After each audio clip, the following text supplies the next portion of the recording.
thank you so much for coming and sitting down with us. So tell me a little bit about the role that you're playing. Celie is an incredibly strong character. She's the type of person who's been through a lot of adversity. She starts her life impregnated at age 12 and then has another kid two years later by somebody who she believes to be her father. Right.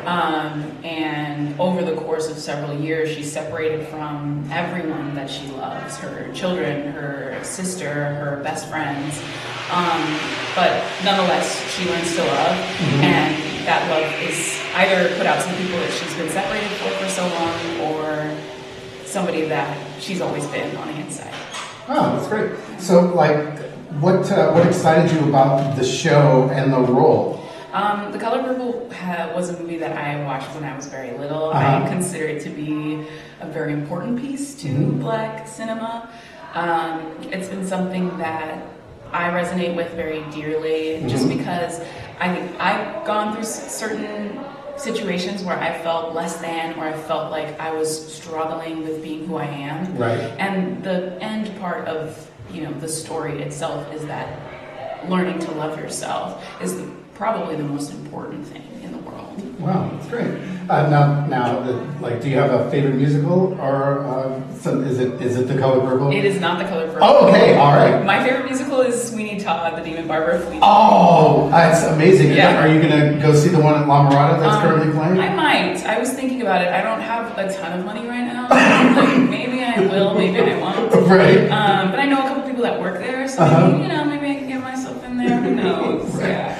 Now, do you have a favorite role, like dream role that you've always wanted to play? Yes, I've always wanted to play Effie in Dreamgirls. Oh, wow. Always, but I feel like I'm becoming more of a Dina. Okay. Which is a little irritating because I really want to play Effie. But who knows? Maybe one day. I told this to one of our other interviewers that I remember as a child. My mother playing the record of Dreamgirls all throughout the house. I love that score. This came out in '82, if I remember correctly. I remember listening to it all the time when I was a child, and it's definitely one of the shows that I want to do so bad. So bad. But I know they're doing their revival this year or next year, I think it is. I auditioned for it. Oh, yeah? Yeah, I put a self-tape in. I didn't go in person, so it's probably a point against me. Right. But, you never know. A girl can dream. Absolutely. So speaking of dreams, what do you do outside of the theater world? You have a day job or survival job, as we often call it here? Sort of, kind of. I have 6 different jobs. Oh, nice. Okay. I call myself a freelance costume designer. Okay. So I do costume design when I get jobs. I'm following the Technical Theater Artists of Allee on Facebook. That page, and then I also currently work at Intuit Dome. I work with the leasing company. I work with TaskRabbit. I do all the things, and I think it's just because I prefer a lifestyle that's very fluid, and I get to run around a lot. But recently, I did get offered a job as a dance teaching assistant. Oh, so nice. That's gonna be so fun, and that'll take up my 8 to 3 day time period. Right. So I'm excited to start that and have some consistency again. It's just I'm trying to figure out what I like better, the fluidity or having consistency. Right, yeah, it's, again, kind of hearkening back to my own childhood. I remember my mother was a jazz singer for years. And then when I came along, she decided, that doesn't pay Social Security, so I need to get a real job, and she became a librarian for 40 years. Oh, wow. Okay, yeah. So it's interesting that, sometimes you have to kind of, it's hard to pick the thing, it's like you want to do artistry, but sometimes it doesn't fully pay the bills that you really want. Exactly. Yeah. Exactly, yeah. Now, do you have any hidden talents? Is there something that you really enjoy doing outside? Nothing is hidden in my life. Okay. But I will say I am a writer. Okay. Something I don't usually talk about anymore. I had an era during COVID where when I couldn't act anymore, I found my outlet in writing. Right. I write poetry, I write musicals, I write endlessly. I just write endlessly. Journals and stuff like that. So it's not technically a talent, I would say. It's just a hobby of mine. Right. But yeah, I do a lot of writing. What kind of stuff do you write about? Love. Oh, nice. Lots of love poems and love stories.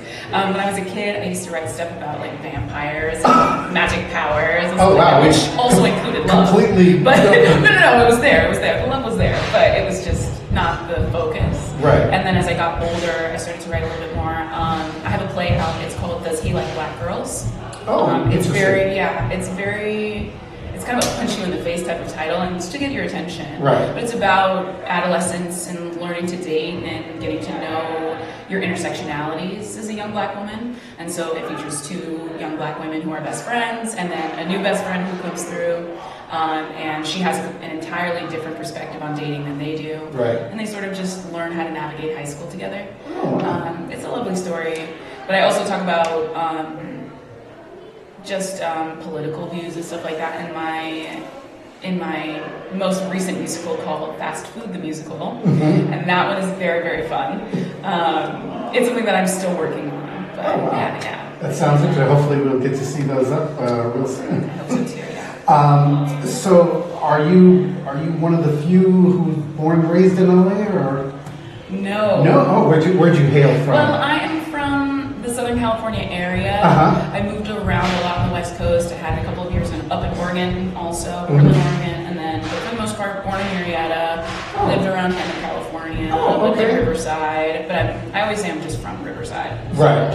That's my IE girly. Yeah. Close by, but not, not exactly. Far enough to be, mom and dad, you guys stay over here, and I'm over here in my life. Exactly. Close enough if I need to run over to you to get some money, you're there. Exactly. Yeah. So last question that we like to ask is so why should someone come see this production of this show? Oh my gosh. Because everybody is so incredibly talented. Yeah. I am so elated by the charisma, the spunk, the dedication, the determination of everybody in this cast. Everyone should come see the show. It's been 8 years, like you guys have said, since The Color Purple has come to Los Angeles. And it's just a great opportunity to come and see the cast, to come and see talented people. And also, I have so many reasons, but also the show is a human story. It's a story that everyone can resonate with, that everyone can sort of pull pieces from and feel seen during. And I think that is what Celie comes to recognize and realize is, she wants to be seen just like everybody else does. And I think that this show is a perfect opportunity to do that, to be seen. All right, great. Thank you so much. Of course, yeah.